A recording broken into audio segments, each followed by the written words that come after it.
사도행전 6장 8절로 15절 말씀을 교독하는 방법으로 읽겠습니다.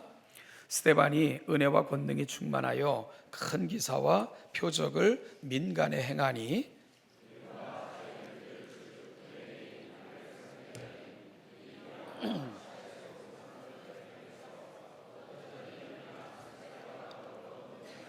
스데반이 지혜와 성령으로 말함을 그들이 능히 당하지 못하여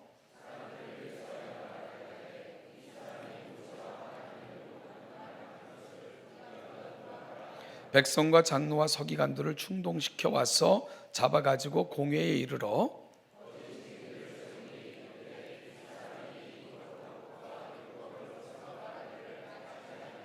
그의 말에 이 나사렛 예수가 이곳을 헐고 또 모세가 우리에게 전하여 준 규례를 고치겠다 함을 우리가 들었노라 하거늘 다 스데반을 주목하여 보니 그 얼굴이 천사의 얼굴과 같더라. 아멘. 우리는 지난 시간에 초대교회가 직면했던 한 문제를 다루었습니다. 바로 헬라파 유대인들이 시브리파 유대인들과의 사이에서 이 차별의 문제가 발생하므로 교회가 분열될 수도 있는 그런 어려운 상황에 직면했던 사건들을 우리가 다루었죠. 사도들은 본인들의 본연의 업무로부터 너무 떠나 있는 것을 고백하고는 교회에게 어떻게 요청을 합니까? 믿음과 성령과 지혜가 충만하고 칭찬 듣는 사람 7을 택해 주시면 그들에게 이 일, 즉 이 구제하는 일 그리고 또 접대하는 일 맡기고 본인들은 조금 더 본질적 교회 사명을 감당했으면 좋겠다 이렇게 제안을 합니다. 그래서 교회는 그들의 요청을 조차 믿음과 성령이 충만한 사람 7을 택하여 교회 일꾼으로 세우게 되죠. 여러분 그 7명의 일꾼이 우리가 이름으로 보면 전부 소수였던 헬라파 유대인들이나 헬라파 유대인들을 특별히 도울 수 있는 그룹 중에서 선택되어진 멋지고 아름다운 결과들에 대해서 살펴본 적이 있습니다. 큰 자가 작은 자를 섬긴, 다수가 소수를 위해 자신의 권리를 포기한, 주류가 비주류를 위해 자리를 비워낸, 그렇게 해서 아름답고 놀라운 결실과 결과를 우리는 초대교회를 통해서 함께 확인할 수 있었죠. 그래서 누가는 그렇게 한 결과를 어떻게 표현하고 있습니까? 사도행전 6장 7절을 보면 하나님의 말씀이 점점 왕성하여 예루살렘에 있는 제자의 수가 더 심히 많아지고 허다한 제사장의 무리도 이도에 복종하니라. 교회에 되어진 놀라운 부흥의 결과를 이렇게 설명하고 있는 것을 살펴봤습니다. 오늘 본문은 그 7명의 일꾼 가운데 스데반에 관한 이야기를 우리가 함께 나누고자 하는데요. 7명의 일꾼 중에 첫 번째 이야기로 스데반의 이야기가 소개되고 있기 때문입니다. 본문 8절은 이렇게 시작이 되는데요. 스데반이 은혜와 권능이 충만하여 큰 기사와 표적을 민간에 행하니. 여러분, 스데반이 큰 기사와 표적을 행하였다는 이 본문의 증언은 우리에게 매우 놀라움을 안겨주기에 충분합니다. 사도행전 1장 1절부터 시작하여 오늘 우리가 읽은 본문에 이르기까지 이와 같은 표현이 누구들에게 집중적으로 나타나고 있는가를 살펴보면 오늘 스데반에게 표현되어진 이 표현이 매우 놀랍다, 이 말씀을 드리고 있는 겁니다. 먼저 사도행전 2장 22절이 이렇게 증언하고 있는데요. 이스라엘 사람들아, 이 말을 들으라. 너희도 아는 바에 하나님께서 나사렛 예수로 큰 권능과 기사와 표적을 너희 가운데서 베푸사 너희 앞에서 그를 증언하였느니라. 그런가 하면 사도행전 2장 43절과 5장 12절은 각각 다음과 같이 기록되고 있습니다. 사람마다 두려워하는데 사도들로 인하여 기사와 표적이 많이 나타나니 사람들의 손으로 민간에 표적과 기사가 많이 되매 믿는 사람이 다 마음을 같이하여 솔로몬 행각에 모이고. 여러분, 본문에 이르기까지 기사와 표적, 즉 놀라운 일과 기적을 행하는 일은 예수 그리스도와 그분으로부터 특별히 선택을 받은 사도들에게 집중되어 표현되고 있는 것을 확인할 수 있습니다. 예수님은 이 땅에 오신 하나님이시기에 능히 그분께서 기사와 표적을 행하신 것 조금도 이상하지 않습니다. 또한 사도들은 그 예수님으로부터 교회를 설립하고 세상의 복음을 위해 특별히 부름받아 세우신 사람들이기 때문에 그들에게 기사와 표적을 통해 하나님의 교회를 세우고 펴져나가게 하시는 일에 사용하셨던 것 충분히 이해가 되는 부분이고요. 또한 그들을 통해 표적과 기사가 나타난 것, 그것은 어색하지 않고 자연스러운 일입니다. 그런데요, 스데반은 좀 다릅니다. 오늘 본문의 시점은 예수님께서 승천하신 후, 다시 말해서요, 오순절에 초대교회가 태동한 이후 불과 1년여밖에 지나지 않는 시점이 오늘 본문의 시점입니다. 이를테면 스데반이 주님을 영접한 것 아무리 길어도 1년 이상이 지나지 않았을 때라 이 말씀을 드리고 있는 거예요. 여러분, 믿은 지 1년여도 채 안 됐다. 우리는 이런 분들을 뭐라고 부르죠? 초신자라고 부르잖아요. 그럼에도 불구하고 예수 그리스도와 사도들을 통해서 나타났던 기사와 표적이 놀랍게도 겨우 1년 남짓한 신앙의 경력, 바로 스데반을 통해서 나타나고 있는 것, 우리가 충분히 주목할 필요가 있다, 이 말씀을 드리고 싶은 것입니다. 그뿐만이 아닙니다. 우리가 다음 주에는 스데반이 행했던 설교를 함께 다루게 될 텐데요, 스데반의 설교 얼마나 놀라운지 몰라요. 사도행전에는 유명한 설교들이 몇 편 등장을 합니다. 여러분, 그 설교들은 대부분 베드로나 사도 바울 이런 사람들을 통해서 되어진 설교인데, 이들의 설교와 스데반의 설교를 비교하면 하등에 이 스데반의 설교가 전혀 손색이 없는, 밀리지 않는 놀라운 설교를 이 스데반이 행하고 있는 것을 다음 주에 저와 여러분들은 살필 수 있을 것입니다. 누가복음 13장 30절, 주님께서요, 보라, 나중된 자로서 먼저 되고 먼저 된 자로서 나중될 자도 있느니라, 이 말씀을 스데반을 통해서 확인받을 수 있게 하는 그런 시점이 아닌가 생각이 되게 됩니다. 신앙의 연륜은 대단히 중요합니다. 또한 경험은요, 아주 소중한 미천이기도 합니다. 장로님들과 이번에 같이 시간을 보내면서 그래서 마케팅 중에서 익스피리언스, 경험 마케팅이라는 말도 있다, 이런 말씀을 하시더라고요. 그러니까 이 경험이라는 것은 참 소중한 자산인 것 분명합니다. 그러나 믿은 지 오래됐다고 해서 반드시 믿음이 출중한 것도 아니고요, 또 초신자라고 해서 믿음이 얕기만 한 것도 결코 아니라는 것도 우리가 알아야 되는 거죠.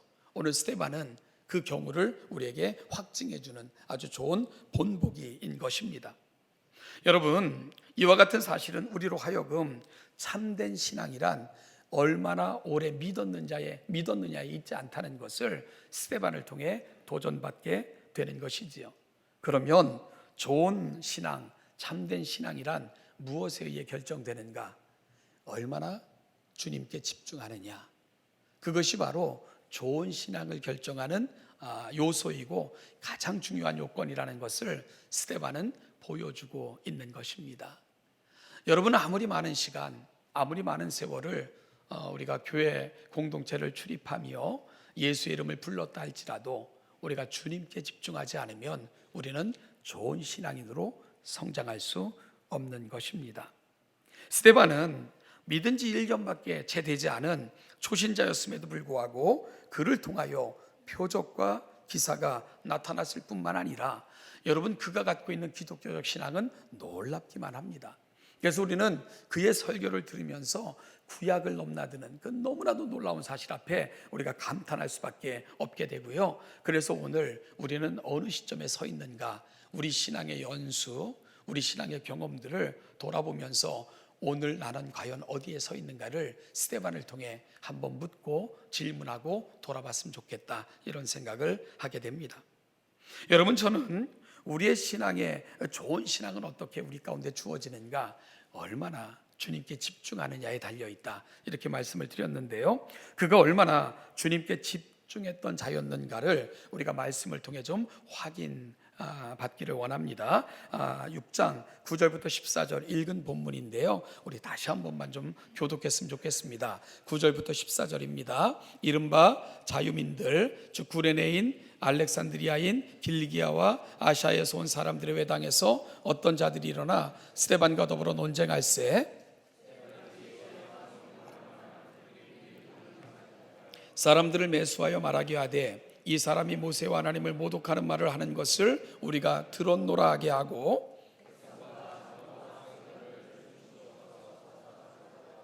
거짓 증인들을 세우니 이르되 이 사람이 이 거룩한 곳과 율법을 거슬러 말하기를 마지 아니하는도다. 또 모세가 우리에게 전하여 준 규례를 고치겠다 함을 우리가 들었노라 하거늘. 여러분, 오늘 본문을 볼 것 같으면 구레네인, 그 다음에 또 알렉산드리아인, 또 그 뒤에 보면은 길리기아, 아시아, 이렇게 각지에서 온 사람들이 회당에서 이제 그 스데반을 이렇게 고소하고 또 논쟁하는 이런 장면들을 오늘 본문이 기록하고 있는데요. 오늘 본문에서 스데반과 논쟁을 벌인 사람들로 표현되어진 어떤 사람들, 아마 이 어떤 자들은 유대인들인데 예수 그리스도를 호의적으로 대하지 않았던 그런 사람들 분명해 보입니다. 그들이 이제 스데반과 더불어 논쟁을 벌이는 거예요. 그런데 그 결과가 어떻습니까? 지혜로는 그들 모두가 스데반을 도저히 당해낼 수가 없었던 것이지요. 그러자 그들이 했던 야비한 짓이 뭡니까? 바로 거짓 증인을 돈으로 매수하여 세우게 되는 거예요. 그러면서 이들이 스데반을 이제 고소한 두 가지 죄목이 있습니다. 그게 뭡니까?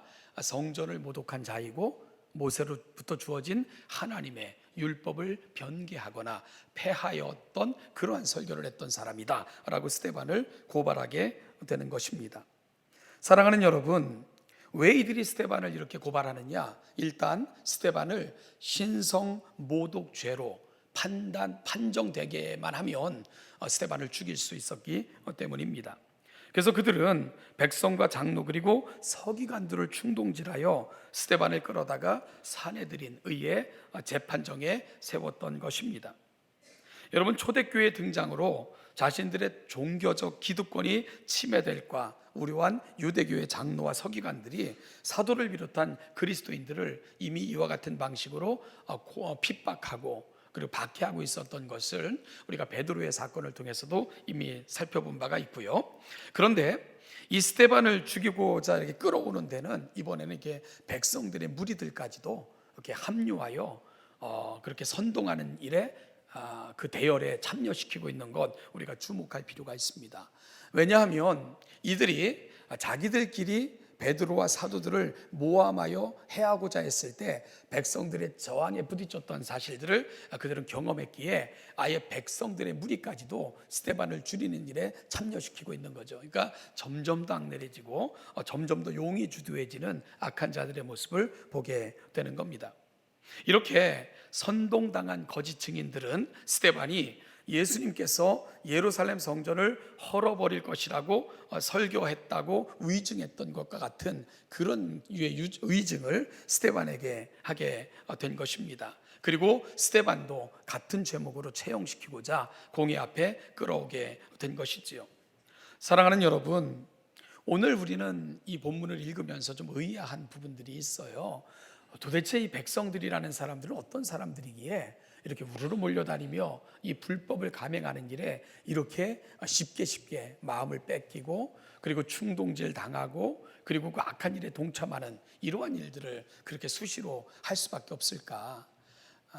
우리는 왜 그들이 그렇게 행동할 수밖에 없을까를 한번 우리가 그 현실적인 이유를 좀 살펴보면 우리가 이렇게 지금도 그 성서의 배경이 되는 땅 이스라엘이라는 땅을 이렇게 방문해 보면은요, 여러분 기독교 뭐 성지라 뭐 이렇게 이름 붙여진 이렇게 꼭 그 땅을 방문하면 가는 그 땅들이 있어요.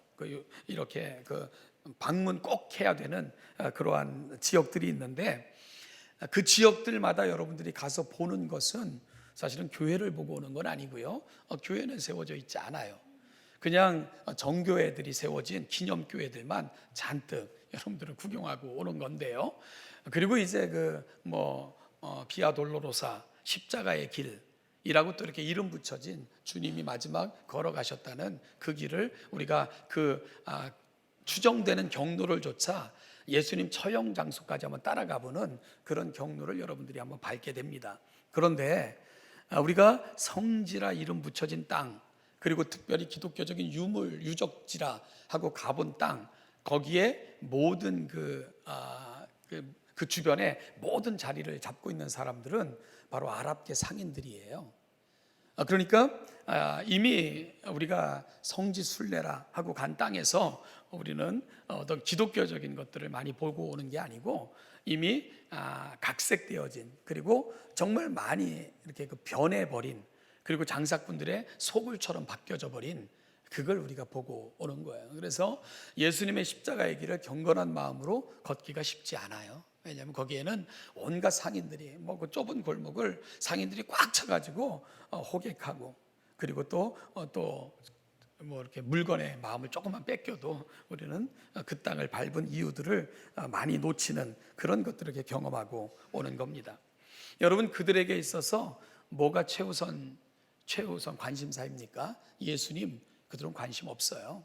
지금도 성서의 땅이란 그 땅에 가면 여러분들은 예수 믿는 사람들 만나지 못하고 돌아오십니다. 그들에게 있어서 유일한 목적이 뭡니까? 돈이에요. 돈. 유익과 이익을 쫓아 살아가는 그런 사람들을 만나고 오는 거죠. 예수님 당시도 그랬다는 겁니다. 여러분, 우리가 그래서 예레미야서와 같은 사람들의 책을 읽어보면 예루살렘이라는 그 시가 순례 때, 그러니까 절기 때 찾아오는 사람들로 인하여 얼마나 많은 유익을 누렸던 거리인가가 아주 자세하게 설명이 되어 있습니다. 그 중에 가장 많은 이익은 제사장과 그 종교인들이 가져갔고요. 그리고 그 주변에 판을 치고 장사하는 사람들이 그 1년에 3번씩 꼭 순례해야 되는 절기 때는 엄청난 돈들이 움직였고, 그를 통해서 우리로 말하면 소위 놀라운 대박을 경험하는 그런 식으로 그 상권이 형성되어 있었던 것이 예수님 당시에 예루살렘의 형편이기도 했습니다. 여러분, 따라서 오늘 본문에서 이 백성들에게 있어서요, 이 선동하잖아요. 2가지를 선동한다 그랬죠. 하나는 스데반이 성전을 헌다, 이렇게 선전을 했고요. 물론 예수님도 그런 제목으로 죽였습니다. 또 한 가지는 모세율법을 변개하는 자라. 그런데 모세율법의 변개 속에서 가장 중요한 개념은 절기에 대한 부분들입니다. 왜냐하면 당시 사도들은, 그리고 사도 바울의 글을 읽고 있으면 우리가 어떤 부분을 만나게 됩니까? 구약의 절기는 예표적인 의미가 있고 그리스도 예수 안에서 모든 절기가 완성된 것으로 설교가 돼요. 따라서 여러분, 오순절, 그 구약의 출애굽과 관련되어졌던 절기들, 그 모든 절기들이 예수 안에서 다 완성이 되는 것입니다. 그래서 저와 여러분들은 오순절 안 지키잖아요. 유월절 안 지키잖아요. 저와 여러분들은 또 초막절 안 지키잖아요. 만약에 우리가요, 바로 구약 성경 전통을 그대로 쫓는 사람들이라면 우리도 지켜야죠. 안 지키잖아요. 그 이유가 뭡니까? 예수 안에서 모든 것이 완성되어졌기 때문입니다. 그래서 사도 바울의 설교 속에서 이 부분이 분명하게 드러나고 있죠. 여러분, 그래서 어느 날이 특별히 중요한 게 아닙니다. 어느 절기가 특별히 중요한 게 아니에요. 그리스도 안에선 모든 날이 중요하고 모든 시간들이 소중합니다. 바로 그렇게 설교를 하기 시작을 했거든요. 그걸 가리켜서 이들이 하나님의 말씀을 변개하고 모세율법을 어기며 바꾸는 자들이다, 이런 그렇게 고발하여 그들을 법정에 세웠던 것이 바로 오늘 스데반을 잡았던, 예수님을 잡았던 그들이 했던 그러한 일들인 것을 우리가 알게 되는 것이지요. 자, 여러분, 그렇게 하면 누가 가장 큰 피해를 보게 되는 겁니까? 대제사장을 비롯한 종교인들이 가장 큰 피해를 보게 돼 있는 거죠. 그리고 그 주변에서 절기 때마다 장사하여 돈을 바꾸고 짐승을 팔고, 그리고 나서 숙소를 제공하고, 이런 사람들이 엄청난 피해를 입게 되는 거예요. 그래서 이들이 이 부분을 건드리자 그들은 화라산까지 일어나 가지고 예수님을 십자가에 내준 것이고, 오늘 스데반을 죽이고자 선동되는 선동대원들로 그렇게 바뀌는 것, 그런 배경이 있는 것을 우리가 알게 되는 것이지요. 그래서 스데반은 지금 잡혀 공회 앞에 신문을 받게 되는 것입니다. 여러분, 그들의 성남 모습들이 보이잖아요. 그런데 인간의 성남은 거룩한 목적과 의도 때문에 성나 있는 게 아니에요. 자신들의 이익과 목적이 그렇게 훼손되어지는 것에 대한 분냄, 오늘 군중들, 그리고 그들을 선동하여 스데반을 세웠던 종교 지도자들이라는 사람들, 예루살렘 공회 회원들이라는 사람들, 그들의 민낯을 우리가 볼 수밖에 없는 겁니다. 그런데 이들의 모습과는 너무나도 대조되는 한 모습을 누가가 기록하고 있는데요, 그 모습은 바로 오늘 본문 15절을 통해서 확인할 수 있습니다. 우리 15절 말씀을 같이 한번 읽어보겠습니다. 시작.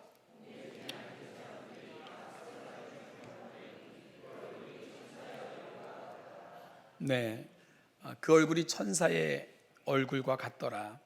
아마 어떤 이미지를 활용하여 스데반의 모습을 누가가 기록하고 있는 건데요, 소수의 무리들이 백성들을 충동질하여 스데반에게 신성모독의 그 죄목을 씌워 합법적으로 죽이기 위해 그들은 거짓 증인까지 매수했고요, 그리고 그들을 준비하여 백성들을 선동했고, 결국은 스데반을 법정 앞에 세우는 데까지 성공하게 됩니다.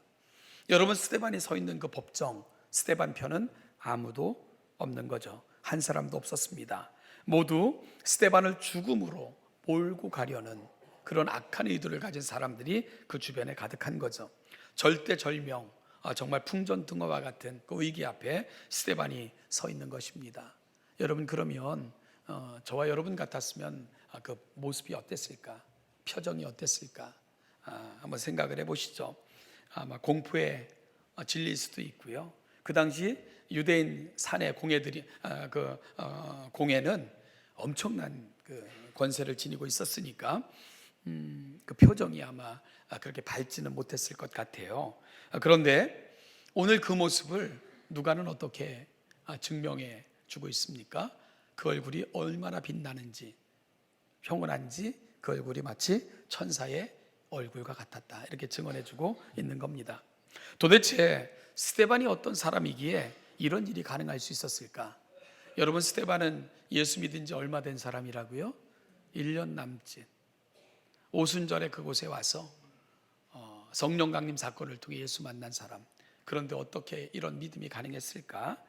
우리는 그 해답을 좀 넘어가 보면 사도행전 7장 54절, 56절에서 좀 힌트를 얻을 수 있을 것 같은데요, 사도행전 7장 54절부터 56절까지를 한번 같이 읽어보겠습니다. 시작. 그들이 이 말을 듣고 마음에 찔려 그를 향하여 이를 갈거늘 스데반이 성령 충만하여 하늘을 우러러 주목하여 하나님의 영광과 및 예수께서 하나님 우편에 서신 것을 보고 말하되, 보라, 하늘이 열리고 인자가 하나님 우편에 서신 것을 보노라 한대. 아멘. 사랑하는 여러분, 스데반은 오직 자기를 죽이려는 사람들이 진을 치고 있는 그 상황 속에서 하나님의 영광과 하나님 우편과 그리고 그 우편에 계신 예수 그리스도, 그분을 바라보고 있었습니다. 한마디로 그는 어떤 상황 속에서도 하나님 편에 서 있었던 사람이었던 것이지요. 그는 어떠한 상황 속에서도 상황보다 하나님께 집중했고요, 그리고 그 하나님께서 그와 함께 계심을 늘 기뻐하며 하나님 편에 서기를 애썼던 사람, 그가 바로 스데반이었던 것을 오늘 본문은 입증해 주고 있는 것입니다. 그를 둘러싸고 있는 무리들이 돈을 아버지로 삼는 돈의 자식들이라면, 스데반은 하늘의 하나님을 아버지로 삼는 바로 그 아버지의 자녀이었던 것입니다. 이 놀라운 차이가 바로 스데반 주변에 있는 사람들과 스데반 사이에 있었던 매우 놀라운 차이였던 것이지요. 그래서 사도행전 7장 59절 60절은 사도 바울의 최후를 이렇게 기록하고 있습니다. 59절 60절도 한번 같이 읽어볼까요? 시작. 그들이 돌로 스데반을 치니 스데반이 부르짖어 이르되 주 예수여 내 영혼을 받으시옵소서 하고 무릎을 꿇고 크게 불러 이르되 주여 이 죄를 그들에게 돌리지 마옵소서 이 말을 하고 자니라. 아멘. 여러분, 유대인들 어찌 보면 소기의 목적을 달성했어요. 스데반의 죽음에 이르는 그러한 일에 성공을 한 것입니다. 그런데 오늘 돌에 맞아 죽어가는 스데반의 모습, 도대체 누가 승자인가? 누가 승자인가? 자기들의 목적 달성을 위해 돌을 들어 스데반을 죽이고자 했던 사람들, 그 소기의 목적을 달성했잖아요. 그들이 주인공인가? 그들이 이긴 건가? 아니면 돌에 맞는, 여러분 돌에 맞아 죽는 것 생각만 해도 끔찍하죠. 온 얼굴이 완전히 망가지고 사람 정말 그 몰골이라도 있었겠습니까마는 그 스데반의 모습을 비교하며 누가는 묻고 있는 거예요. 누가 승자냐? 누가 승자냐? 성난 얼굴을 하고 분노에 못 이겨 돌을 던지는 사람들, 그 일그러진 얼굴들이 주인공이냐? 죽어가면서도 천사의 얼굴과 같았던 스데반이 주인공이냐? 바로 누가는 어찌 보면 저와 여러분들에게 역설적으로 이와 같은 질문을 오늘 본문을 통해서 하고 있는 것이지요. 사랑하는 여러분, 스데반은요 가장 주님을 닮아 있는 사람입니다. 그래서 주님이 마지막 십자가 위에서 보여줬던 모습이 가장 놀랍게도 다시 나타나고 있는 장면을 뽑으라면 저는 사도행전 7장 스데반의 순교 장면이다, 이렇게 말씀드리고 싶어요. 우리 주님을 너무 사모하여 주님을 가슴에 품고 마지막 순간까지 주님처럼 생명을 내놓았던 사람, 여러분 그 스데반을 바라보시는 주님은요 보좌에 앉지도 못하시고 일어서셔서 그 모습을 안타깝게 함께 하시는 그런 모습으로 누가는 기록하고 있는 것도 특별한 누가의 기록 방법입니다. 그래서 56절에 보면 말하되 보라 하늘이 열리고 인자가 하나님 우편에 서신 것을 보노라. 하나님 보좌 우편에 앉아 계신 것으로 묘사되시는 예수님, 딱 한 번 서신 것으로 묘사되는데 오늘 본문입니다. 스데반과 함께 하신 우리 주님의 안타까움을 보고 있는 것이지요. 스데반은 날마다 그 영혼을 주님께 집중하며 사는 자였기에 돌에 맞아 죽는 상황 속에서도 주님처럼 마지막을 맞이할 수 있었던 그런 우리 믿음의 선배였던 것입니다. 저희 교회에도 평생을 이렇게 군인으로 사셨던 어르신들이 계신데요, 어느 군사 전문가가 쓴 글을 읽은 적이 있습니다. 그 글에 의하면 전쟁에 참전한 군인 중에 정면을 집중하며 총을 쏠 수 있는 군인이 전체 군인의 10%만 되면 그 전쟁은 승리한다, 이런 글을 썼더라고요. 이 말은 영화의 화면과 전쟁은 전혀 다른 거다. 우리는 여러분 그 영화를 보면 그 군인들이 얼마나 총을 잘 쏩니까? 아무리 위태한 순간에도 앞을 주시하고 겨냥하여 백발백중. 근데 그건 영화죠. 그래서 전쟁터에서 대부분의 군인들은 앞을 전혀 바라보지 못하고요, 그냥 총만 놓고 쏴대는 거예요. 그래서 총알은 대부분 다 난사되고, 그래서 총에 맞아 죽는 군인들은 별로 없답니다. 왜냐하면 그만큼 쳐다볼 수 없는 거죠. 그렇지 않겠습니까? 여러분, 누가 총탄이 나를 향해 달려오는 그런데 그 속에서 그 앞을 보면서 총을 쏠 수 있겠어요? 그래서 이 실제 전쟁터에서 사상자 수는 총탄에 의해서 죽는 사상자 수는 채 10%도 전혀 안 되는 그런 통계를 그런 보여주고 있었는데요.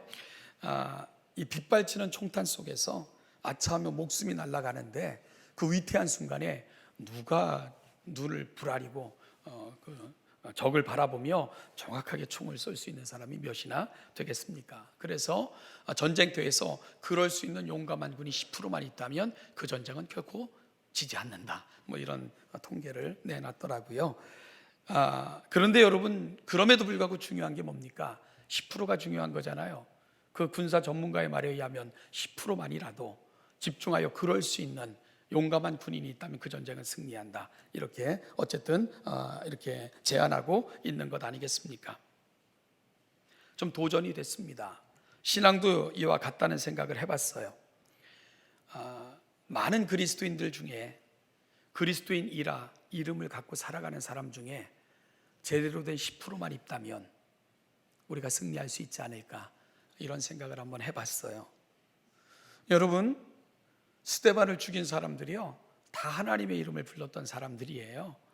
나름 지들은 잘 믿는다고 착각을 했던 사람들이에요. 하나님이 가장 사랑하시는 사람들이 자기라고 착각했던 사람들이에요. 그런데 그들이 이 땅에 오신 하나님을 십자가에 내어줬고, 그 하나님을 설교하는 사람을 똑같은 방식으로 죽이고 있는 것입니다. 왜요?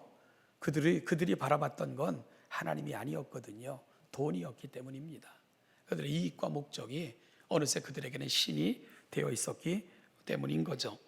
그래서 오늘 이 스데반의 이야기를 우리가 같이 다루면서 우리에게 좀 거룩한 소망이 생겨날 수 있기를 간절히 축복합니다. 하나님, 모두가 하나님으로부터 온전한 시선을 들이지 못하는 이 시대에 하나님을 온전히 바라보는 내가 될 수 있게 해달라고 여러분 기도하시는 우리 신원예담교회 성도들 됐으면 정말 좋겠습니다. 왜 세상에 이렇게 많은 그리스도인들이 있다고 하는데 왜 교회는 점점 힘을 잃어가고 있는 걸까? 하나님을 바라보지 못한 채 마치 두려움에 공중을 향하여 총을 난사하는 것 같은 그 모습이 우리 신앙의 모습이기 때문은 아닐까?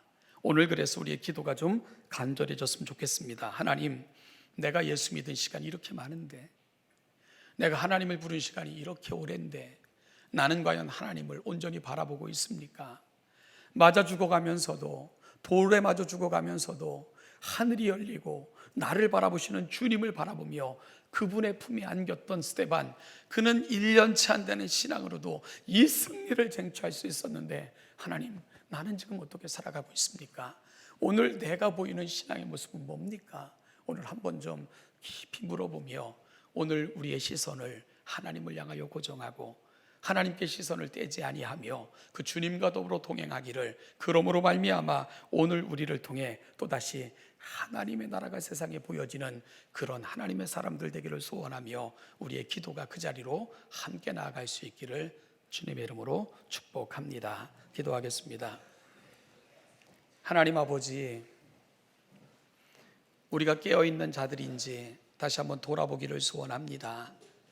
어떤 군사 전문가는 깨어있는 군인 10%만 있어도 결코 전쟁에서 지지 않는다, 그렇게 고백하고 있는데, 오늘 이 많은 그리스도인들이 있다고 하면서도 이 세상에 치며 날마다 치이는 우리의 모습, 과연 그 원인과 이유가 어디에 있는가를 스데반을 통해 다시 한번 점검하고 묻고 돌아보는 오늘 이 아침이 되기를 간절히 소원합니다.